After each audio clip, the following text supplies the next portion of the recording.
So now that you're in this situation, what risks do you see, and how do you feel about them? Oh, the risk that I do see, I mean, I don't know. I don't really want to say like obviously being in business is risky because there's that chance of being successful, but Yeah, I mean of not being successful, but I don't even huge like chance. to Yeah. put that like as a thought, you know? Mm-hmm. Because I'm a believer that if you work hard enough for something, you're gonna achieve it. So, whether it's to the level you expected it to or not, you will see some success in like whatever it is you're doing, you know? Uh huh. Because if like with this podcast, we keep doing it for the next 10 years, posting consistently, like it's gonna gain traction. That's just Yeah. kind of like It's the formula. yeah, Uh huh. it's literally the formula. Like you put out content, the more you put out, the more chances you have to reach people, Yep. and just like Compounds.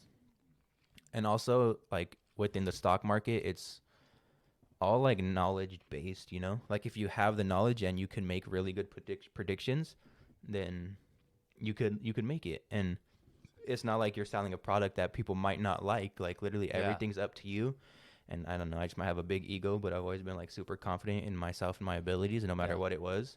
So when in terms of risk, I know there's that risk for what I'm doing now to lose all of my money, Mm-hmm. but I also know that like I'm used to having nothing, so it's not like I got nothing to lose. You know what I mean? Yeah. So I could either do this and become super successful, or do this and not be successful and be exactly where I'm at now.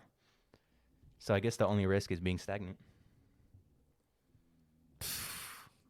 Was that bars or what? That was That was bars. fucking bars, homie.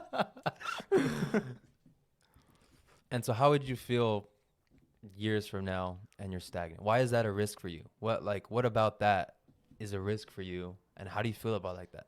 Does that make you scared? Does that make you angry?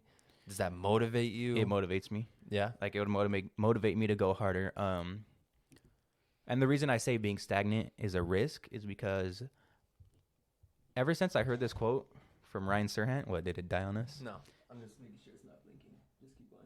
So I heard this quote from Ryan Serhant, and he talks about when you die and you go to heaven, and it might not be true, but I like to think of it like this. I've told you before, when you die and go to heaven, or you die and whatever you believe in happens to you, like you're gonna be confronted with yourself, the version of yourself that reached its fullest potential. Uh huh. So do you either want to get there and meet that person and be someone else, or do you want to be the same person? So for me, it's always trying to reach my fullest potential in like whatever it is that I do. And even like in terms of fitness, like I want to get to my best potential physically and Yeah. athletically, Yeah. and that's why like I used to train a lot on my vertical because that's what I was like super interested in. Like every basketball player grows up wanting to dunk, Yeah. and even my sister asked me like, why do you train your vertical so much? Like, why is that so important to you? I was like, fool, you wouldn't get it. You wouldn't get it. No, but Like from the Joker. so basically what I'm saying is I want to be the same person as the version of myself that I meet when I die that's reached his full potential in everything, like his full Yeah. potential in his relationships, in his career, in his physique. Like, I think I mentioned that in the first episode that we ended up deleting. But I mentioned that that was from Ed Milet. I are you wonder if Ryan that's where Serhant? Ryan got it from.